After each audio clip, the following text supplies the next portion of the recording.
V12 Jag. Supercharged Jag. Let's get started.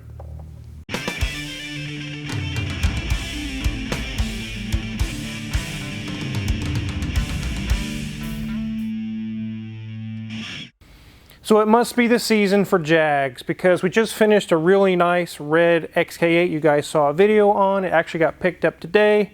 Customer's very happy. And then we got another one. But this one's not an XK8. It is a 2000 XKR. It is the supercharged version of the XK8 and it is very fast. 390 horsepower and roughly 400 pound-feet of torque. You remember Otis, Mrs. Wizard? I loved that car. It was a XJR. I think it was like an 01. Yeah, it was an 01. Yeah, an 01. And it had the same setup, the same engine and everything. It was very cool, very fast. This is a beautiful, beautiful car. It only has 40,000 miles on it, but there's something really funny going on. You guys are going to see that when Mrs. Wizard give you guys a tour of the interior. This car's been sitting for quite a while. It just died on him one day. He was having issues with the cluster. We'll talk about that here in a minute. And on top of that, it just died on him one day. He tried a different battery, tried a few other things, and it just wouldn't start. And finally, he's got around to getting it to a shop to figure out what the heck is going on here. Let's take a look around this thing. We do have the fuel tank out, which we'll talk about that here in a minute, but this thing is very nice. It's another beautiful Jaguar face with the mesh grille you can see, which indicates it is an XKR supercharged. They use the mesh grille to indicate the supercharged versions on these, and also the XJ series. Has very nice wheels. I think yours were similar on Otis, Mrs. Wizard. I do believe so. Very similar style and size anyway. It has the red Jaguar emblem, both the leaper that's on the side of the car and also on the wheel. So you guys know when you used to go to the gas station back when gas was $4 a gallon and your car was like, "Give me your money!" Basically just robbing your wallet. No, that's not what's going on here. What we have is the fuel tank is partially removed. And we'll tell you why here in a little bit, but this is how you do fuel tank work on the Jags. This came out on a trailer, an enclosed trailer. You can see they had a little blue tie down still tied to it. The paint is very, very nice on this car. It's as new. And as you can see also, it is the convertible, but is in very good shape. Let's hop under the hood. There is the beautiful supercharged V8. These little rectangles here are actually intercoolers. It has its own little separate cooling system with basically antifreeze that runs through to cool it, and it keeps the charge air cool. This is where you service the system right here with this big silver plug, an Allen head plug. Its cooling system is separate from this cooling system because you don't want to put hot coolant through there that's 200 degrees. That doesn't help cool air very well. So you just saw an Audi video where there was lots of room around the engine. That is not the case on this one. It's pretty tight all around the engine. One thing I do want to let you guys know about on these XJ, XK series with the 4-liter or whatever, these throttle bodies give a lot of trouble. You can get a reduced power message, throttle position sensor error. You have to send those off to get rebuilt, and it's not very cheap. Nothing on a Jag is cheap. There's not much going on under the hood that's wrong. We don't have to fix anything under here really, so I just want to give you guys a quick tour of what the supercharged Jaguar V8 looks like, and it's very, very cool. So let's head on into the interior and show you the crazy cluster. Okay, ladies and gents, Wizard said that it has 40,000 miles on. Let's turn the key on and see what it says. Oh, goodness. It says system check, and everything is on in there. And it says low brake fluid, and the ACS is not available. What is going on? Gearbox fault? Wait. I'm doing almost 70 miles an hour. We're not doing 70 miles an hour. Okay, incorrect part fitted. Handbrakes on. Low battery. Oh, okay, that didn't work. Let's go ahead and turn this off. Let's see. Maybe it's just a fluke. Okay. Oh, I turned it off and it still says we're doing 65 miles an hour. Okay, let's try this again. Oh, okay. Well, we're still getting some more errors there. And we're going really fast. Well, we're doing now 120 miles an hour, 125, but the brake's on, the boot's open, and the check engine light, the ABS, and there's still that darn incompatible part there. I'm not seeing the mileage there. Let's see. If I push clear, no, it doesn't do anything there. Nope. I don't know. It's crazy. Let's go ahead and turn it back off. Nope. Okay, well, it says it has, a little bit more, 442,708. Yeah, on a Jaguar. I don't think it has 442,000. Obviously, there's something wrong here. So let's go ahead and get the light turned on and look at the rest of this thing. There's that dash up there. That thing is in great shape. This has been a Garage Princess, so even though it hasn't run for a few years, it's in immaculate shape. As we move down, look at that wood trim. Everything is in pristine condition. For being over 20 years old, this car is in fabulous shape. No cracks in that lacquer. Everything is in awesome, awesome shape. Move down. Got a nice U shifter pattern there, very much like the pattern that we have in our XJ12. As always, I like to check those plastic pieces, and this is well spring-loaded. It works quite well. Those have the tendency to get broken. And we look at our seats, nice leather seats, in great, amazing shape as well. No rips, no tears, looks in fabulous shape. Got our door card, got a little itty bitty bit of wood trim there, but not terribly much. Lots of leather over there, in a great shape as well. Back seat, which is very much like our XJ12, is pretty much non-existent. So if you were to ride back there, well, you'd have to get very, very close with your legs. But everything looks good. This top, let's go ahead and turn our light off, check to see if there's any holes. I don't see any on this side. Everything's looking good. This is the perfect way, being here in the shop, get that light in there. Okay, so that convertible top was in great shape. So here we are at that Growler. He's looking good. He's embossed on that leather steering wheel, looking fabulous as always. Got some simple controls on that steering wheel. So this looks really good, except for that demonically possessed cluster up there. It's in really good shape. So let's get this up in the air and see what's going on.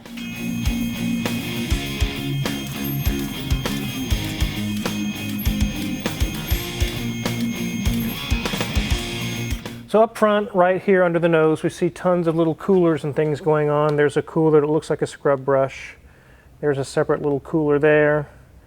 There's actually a little bitty radiator for the supercharger. And then there's a condenser behind that and another radiator behind that. So kind of an interesting setup. But there's nothing leaking, at least it hasn't ran in a long time. Obviously we don't see any evidence of anything leaking. We'll know for sure once we get it running. Look up in here on the radiator side. I don't see anything leaking going on there. All the lines are nice and dry. You can see the main pulley is rusty. It's nothing wrong with it. It's just been sitting a long time. I can look at cars when I go to look at a car to buy, and I can see things like that, a rusty pulley, and I know it hasn't ran in a while. Oil pan's nice and dry. Check our wheels. Brakes are good, nothing loose. Shock is dry. Sway bar link is good. Brakes are good, nothing loose. Sway bar link, nice and tight. Shock is dry. Our steering rack is nice and dry. Everything's good there. Here's our Mercedes transmission. On the R model, supercharged models, they got the Mercedes transmission. I believe it's like a nag transmission. Right there we see our flex disc, and it looks like new. It's not cracked or damaged or anything. It's in good shape. Here's our big resonator muffler. And we go back here, it's actual U-joint. It's in good shape. Everything's looking good here. Nothing leaking from the differential. Let's check out these wheels. Brakes are good. The shock is nice and dry. This half shaft is good. The little U-joints are not loose. On this side, brakes are good. Shock is nice and dry. Sway bar link is good. Nothing loose there. Here's our charcoal canister. Everything looks to be in good shape. Our nice dual exhaust.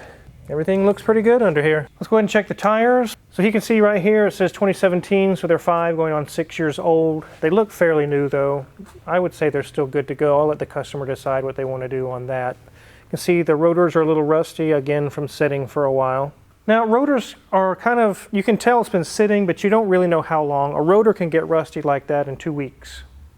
Like, you don't know if it's 2 weeks, 2 years, 5 years. It's kind of hard to tell. So, but definitely on the pulleys you can tell. Well, let's go ahead and get this thing on the ground.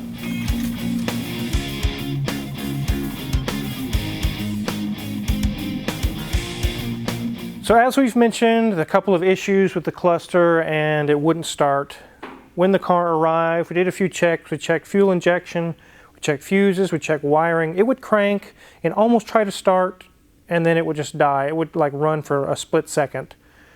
That told me that if it could get some fuel, it probably would run, because when you first start the engine, a little bit of fuel dribbles out of the injectors, enough to make it stumble and maybe turn over a few revolutions, and then it dies again. If we had an ignition issue or something like that, I knew it's probably not going to do that. It's not going to try to start. So I got a little starting fluid, I sprayed it in the intake, and as long as I sprayed the starting fluid, the engine would run perfect all day long. So I knew it's not getting fuel. We checked the relay, we checked the ECM signal inputs and everything. It wants the fuel pumps to turn on, which there are 2 on here. It's telling the fuel pumps to turn on, but they are not. So let's go ahead and head to the back. So as you can see, the fuel tank is halfway out. This is how you do fuel tank removal or fuel pumps on Jaguars. All the way back to the 60s and to the early 2000s, on a Jaguar, the fuel tank does not come out the bottom or the top. It comes out the back of the trunk. You always drain the fuel tank first, because one slip up and all that gas goes into the trunk. And then you're going to have a very angry customer. So we got that all drained out. We got the tank partially removed. We put some cardboard in place so we didn't cut any wires or anything like that, because there's some sharp edges on the fuel tank. But this particular model has 2 fuel pumps. One for normal driving, and the second one turns on when you go under full boost, when the supercharger kicks in and it needs that extra jolt of fuel. It will kick on the second fuel pump and really start dumping the fuel in. Neither of the fuel pumps were working. So here, right here, where this relay is missing, is the socket for the fuel pump. And we tested signal at these pins. We could tell the computer was wanting it to turn on the fuel pumps. They just weren't turning on. I even used my handy-dandy relay switches that you guys see me use, and it still wouldn't run the pumps. So that's when I knew the pumps were bad. Another reason why you like to drain the tank before you do any major work is look what's right next to the tank.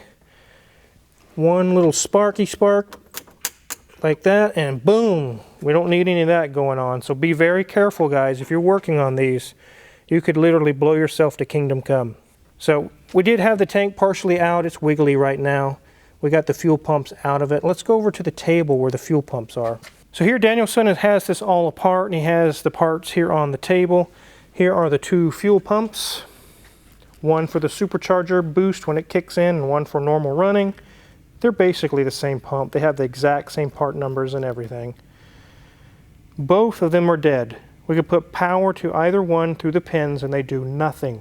They will not even budge or even try to move. It's very strange that they both died. It could be from just sitting a long time. This does have a lot of time on the car, but not a lot of miles. So probably they just sat and they kind of locked up. As long as this thing can get fuel, I proved it will run all day long. It doesn't have any issues running. So new fuel pumps will solve this and make it a running car again. The second issue we're still dealing with is the cluster on the Fritz. It's literally going nuts. There's a communication failure, some kind of issue going on internal inside the cluster, the module. And it's just making all the gauges, everything out of whack. Like you saw with Mrs. Wizard, it was doing 130 miles an hour while it's sitting still. And because of that, it's racking up miles. Even when the car's off, it's sitting there racking up miles. It's really strange. So this car has 40,000 miles on it, but according to the cluster, it's over 400,000 miles. And it's not fixable. Whatever's wrong with the cluster anyways makes the cluster bad. It's no good. I do have two different separate guys that I use to rebuild clusters. They are very good. He told me we do not modify the odometer. It is illegal. I will go to jail. So even though we'd like to put that back the way it should be, back to 40,000 miles, he said tampering with the odometer is illegal. I don't want to lose my job. I don't want to go to jail. I will not reprogram it. So that cluster is useless because it's always going to say this car has 500,000 miles on it almost. That's crazy. Tested the moon and back twice.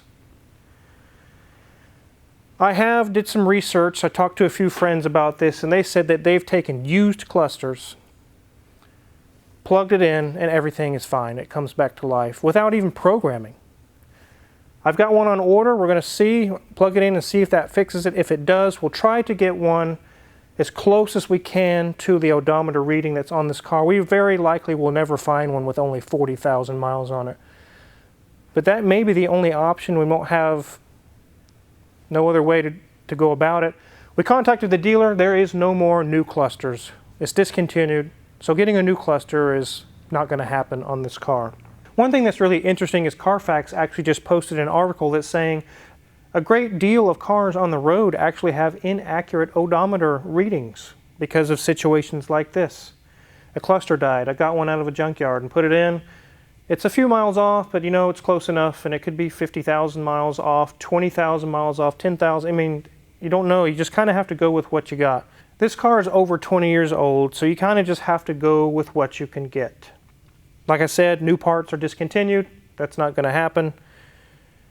We're going to try that and see if we can fix the cluster, at least make a drivable, usable car again. Hopefully we can find something with lower miles. It may take a while to search. We'll have to see. Really, Car Wizard? I think you're guaranteed to find something with lower than 440,000 miles. Well, I meant lower than 40,000 miles, which is what this car truly has on it. And you can tell by looking at this thing, it's almost like a brand new car. It's really, really nice. So if you're curious what kind of tools we're going to use, or we have used to work on this car, check my Amazon affiliates link in the description below. We get a small cut and we really appreciate it. And make sure to hit the subscribe button because we got a shop full of cars, tons of videos for you guys. Hit the subscribe button, guys. Thanks for watching.